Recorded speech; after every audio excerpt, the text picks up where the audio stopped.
বন্ধুরা আজকের এই ভিডিওতে খুব সহজে দেখিয়ে দেবো আপনারা কিন্তু যে কোনো সমস্যায় হোক না কেন আপনারা কিন্তু প্লে স্টোর থেকে খুব সহজে যে কোনো অ্যাপ্লিকেশন আর কি ইনস্টল করতে পারবেন। যেমন ধরুন আমি এখানে হোয়াটসঅ্যাপে বন্ধুরা আমি এখানে হোয়াটসঅ্যাপ সার্চ করছি প্লে স্টোরে। যেমন আমি এখানে হোয়াটসঅ্যাপ সার্চ করছি, আমাদের হোয়াটসঅ্যাপটা চলে আসলো।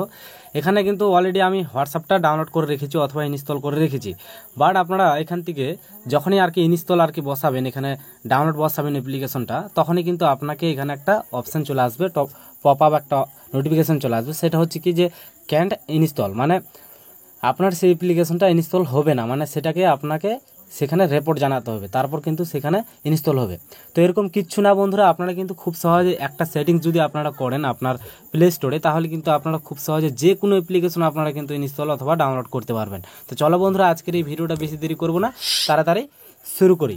তো সিম্পলি আমাদের কি করতে হবে, আমাদের যেটা মোবাইলের প্লে স্টোর আছে অ্যাপসটা, সেই প্লে স্টোরে আমাদের কি করতে হবে, এখানে আমাদের হোল্ড করে চিপে থাকতে হবে অ্যাপ্লিকেশনটার উপর। তারপর আমরা দেখতে পারবো এখানে অ্যাপস ইনফো, এই অপশানে আমরা ক্লিক করব। এখানে ক্লিক করার পর আমরা এখানে দেখতে পারবো যে ফোর্স স্টপ, এই যে দেখতে পাচ্ছেন, আমরা সর্বপ্রথমে এখানে ক্লিক করব। ক্লিক করার পর আমরা আবারও এই ফোর্স স্টপে ক্লিক করব। এখানে ক্লিক করার পর আমরা স্ক্রল করে একটু নিচে আসবো। নিচে আসার পর আমরা দেখতে পারবো এখানে স্টোরেজ ইউজ, আমরা সিম্পলি এই অপশানে ক্লিক করব। ক্লিক করার পর এখানে কিন্তু আমাদের বেসিক্যালি অনেকগুলো ডেটা অথবা আমরা অনেকগুলো অ্যাপ্লিকেশন ইনস্টল করার ফলে কিন্তু আমাদের প্লে স্টোরটা পুরো আর কি ভরে যায়। এক্ষেত্রে কিন্তু আমাদের ইনস্টল হওয়ার সময় প্রবলেম দেখায় বা সমস্যা হয়। তো আমরা কি করব, এই যে ক্লিয়ার ডেটা এই অপশানে ক্লিক করব। ক্লিক করার পর আমাদের এখানে ওকে আসবে, আমরা ওকেতে ক্লিক করব।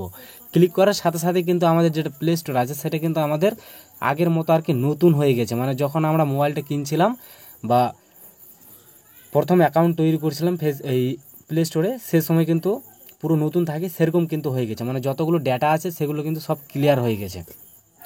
তো এখন আমরা কিন্তু খুব সহজে প্লে স্টোর থেকে যে কোনো অ্যাপ্লিকেশন যদি আমরা এখানে সার্চ করি বা ওপেন করি, যদি আমরা এখানে সার্চ অপশানে যে কোনো অ্যাপ্লিকেশন, সেটা হোক হোয়াটসঅ্যাপ বা আপনারা যেরকম ধরনের আর কি অ্যাপ্লিকেশন ইনস্টল অথবা ডাউনলোড করতে চান সেটা আপনারা এখানে সার্চ করবেন। সিম্পলি কিন্তু আপনারা এখান থেকে সেই অ্যাপ্লিকেশনটা ডাউনলোড অথবা ইনস্টল করতে পারবেন, কোনো ধরনের সমস্যা হবে না। যদি এরপরেও যদি আপনাদের সমস্যা হয় তাহলে অবশ্যই আপনারা কমেন্ট করে জানাবেন, আমি প্রবলেমটা সলভ করার চেষ্টা করব। তো এরকম ইন্টারেস্টিং ভিডিও দেখার জন্য অবশ্যই চ্যানেলটি সাবস্ক্রাইব করো বন্ধুরা, কারণ প্রতিনিয়ত এই ধরনের ভিডিও কিন্তু এই চ্যানেলে আসতে থাকবে। তো ভালো থাকবেন, সুস্থ থাকবেন।